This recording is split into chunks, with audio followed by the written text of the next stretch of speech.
बिहार विधानसभा चुनाव को लेकर तैयारियां तेज हैं। ऐसे में राजनेता एक दूसरे पर आरोप प्रत्यारोप लगा रहे हैं। इस बीच पप्पू यादव ने फिर से कांग्रेस का समर्थन करते हुए कहा कि ये समय की मांग है। उन्होंने बिहार विधानसभा चुनाव में कांग्रेस को कम से कम 100 सीटों पर उम्मीदवार उतारने की बात कही। यादव ने दावा किया कि 2025 में एनडीए गठबंधन हारेगा और महागठबंधन की सरकार बनेगी। उन्होंने अपनी पार्टी जाप का कांग्रेस में विलय करने की बात पर भी जोर दिया। शिवसेना उद्धव ठाकरे गुट के सांसद संजय राउत ने लाडली बहना योजना और हिंदू मुस्लिम विवाह को लेकर भारतीय जनता पार्टी पर निशाना साधा। उन्होंने कहा कि लाडली बहना योजना में कुछ भी नया नहीं है, बल्कि फंड डायवर्ट किया गया है। लाडली बहना योजना लगभग बंद हो गई है। अब ये 1500 रुपए से घटकर 500 रुपए रह गई है। चुनाव प्रचार के दौरान कहा गया था कि 2100 रुपए दिए जाएंगे।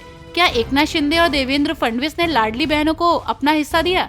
ये जनता का पैसा है। गोवा के मुख्यमंत्री प्रमोद सावंत ने सांखली में जनता दर्शन किया है। जनता दर्शन में विभिन्न क्षेत्रों से आए लोगों ने शामिल होकर अपनी अपनी समस्याएं रखी, जिसे मुख्यमंत्री प्रमोद सावंत ने ध्यानपूर्वक सुना। इस दौरान मुख्यमंत्री प्रमोद सावंत ने कुछ समस्याओं का मौके पर ही समाधान किया। साथ ही बची हुई समस्याओं को समाधान करने के लिए अधिकारियों को निर्देश दिया। देश के पहले आर्टिफिशियल इंटेलिजेंस आधारित डेटा सेंटर पार्क की नींव छत्तीसगढ़ के नवा रायपुर के सेक्टर 22 में मुख्यमंत्री विष्णुदेव साय ने रखी। ये डेटा सेंटर पार्क 13.5 एकड़ क्षेत्र में विकसित किया जा रहा है, जिसमें 2.7 हेक्टेयर हिस्सा विशेष आर्थिक क्षेत्र के रूप में विकसित होगा। इस दौरान सीएम विष्णुदेव साय ने कहा कि डाटा सेंटर के यहाँ स्थापित होने से छत्तीसगढ़ और विकसित भारत बनाने में बहुत सहयोग होगा। दिल्ली के उपराज्यपाल वीके सक्सेना ने मनीष सिसोदिया के खिलाफ सरकारी धन के दुरुपयोग के आरोप में आपराधिक मामला दर्ज करने का आदेश दिया है। आरोप है कि सिसोदिया ने सुप्रीम कोर्ट के निर्देशों के बावजूद विज्ञापन जारी कर सरकारी खजाने का दुरुपयोग किया। एलजी ने आप से विज्ञापन एजेंसियों को जारी की गई राशि वसूलने का निर्देश दिया है। अयोध्या से समाजवादी पार्टी के सांसद अवधेश प्रसाद ने 22 अप्रैल को पहलगाम आतंकी हमले में मारे गए पर्यटकों के परिजनों को आर्थिक सहायता देने की पार्टी की मांग दोहराई। साथ ही पार्टी के राष्ट्रीय अध्यक्ष अखिलेश यादव ने पहलगाम में मारे गए पर्यटकों के परिजनों को 10 करोड़ रुपए की अनुग्रह राशि और सरकारी नौकरी देने की मांग की। उन्होंने हमले के दौरान सुरक्षा चूक पर भी सरकार से जवाब मांगा। दिल्ली में वय वंदना योजना के तहत 6 दिनों में 28,000 बुजुर्गों का पंजीकरण हुआ है। मुख्यमंत्री रेखा गुप्ता ने मुनिरका में मोबाइल रजिस्ट्रेशन वैन की शुरुआत की, जिसके द्वारा 70 वर्ष से अधिक उम्र के वरिष्ठ नागरिकों का हेल्थ कार्ड रजिस्ट्रेशन किया जा रहा है। इस योजना के तहत पात्र बुजुर्गों को 10 लाख रुपए तक का कैशलेस इलाज मिलेगा।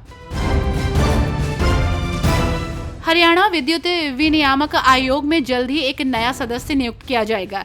नरेश सरदाना की सेवानिवृत्ति के बाद से ये पद खाली है। 59 आवेदकों में से 2 नामों का पैनल ऊर्जा मंत्री अनिल विज को सौंपा गया है। मुख्यमंत्री नायब सैनी अब किसी एक नाम पर अंतिम निर्णय लेंगे। ये नियुक्ति हरियाणा के विद्युत क्षेत्र के लिए महत्वपूर्ण है। जमीयत उलेमाए हिंद के अध्यक्ष मौलाना अरशद मदनी ने प्रेस कॉन्फ्रेंस कर कई मामलों को लेकर बातचीत की। कश्मीर में आतंकियों के घर गिराए जाने से लेकर भारत पाकिस्तान युद्ध समेत कई मुद्दों पर उन्होंने बात की। सबसे पहले पहलगाम आतंकी हमले को लेकर उन्होंने कहा कि जो लोग जाहिल हैं वो कुछ भी करते हैं, इस्लाम इसकी इजाजत नहीं देता। नेशनल कॉन्फ्रेंस के प्रमुख फारूक अब्दुल्ला ने आतंकवाद का जिक्र कर जम्मू कश्मीर की पूर्व मुख्यमंत्री और पीडीपी प्रमुख महबूबा मुफ्ती पर जमकर निशाना साधा।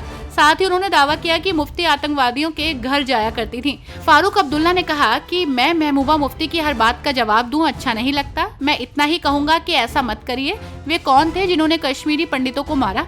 मुख्यमंत्री होने के नाते जिन जगहों पर मैं नहीं जा सकता था, महबूबा मुफ्ती आतंकवादियों के घरों में जाती थी। हम कभी आतंकवादियों के साथ खड़े नहीं हुए।